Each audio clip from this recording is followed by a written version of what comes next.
नाही का संध्याकाळी झोपताना खूप साऱ्या गोष्टी ना खरं सांगत असतं. म्हणजे अरे यार माझा शेप जरा बिघडला आहे, पोट लईच वाढलं आहे, मला थोडं व्यायाम करायची गरज आहे, मला थोडं चांगलं खायची गरज आहे, मला थोडं लवकर उठायची गरज आहे. ह्या सगळ्या गोष्टी मन आहे ना संध्याकाळी बरोबर सांगत असतं, सगळ्यांना सांगत असतं.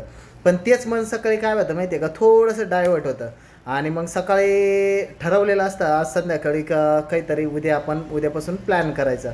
मग लवकर उठावं लागेल, मग हे करावं लागेल, ते करावं लागेल, व्यायाम करावं लागेल, काहीतरी वॉकिंगला जावं लागेल, चांगलं खायचा प्रयत्न करावा लागेल, न्यूट्रिशन घ्यावं लागेल. पण मग सकाळी म्हणतो का इतके लवकर उठून तरी काय करायचं.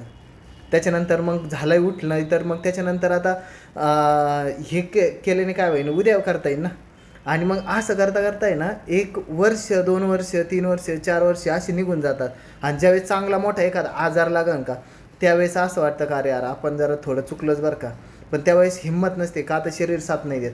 आणि त्यासाठी शरीर साथ नाही देत ना, म्हणून आपल्याला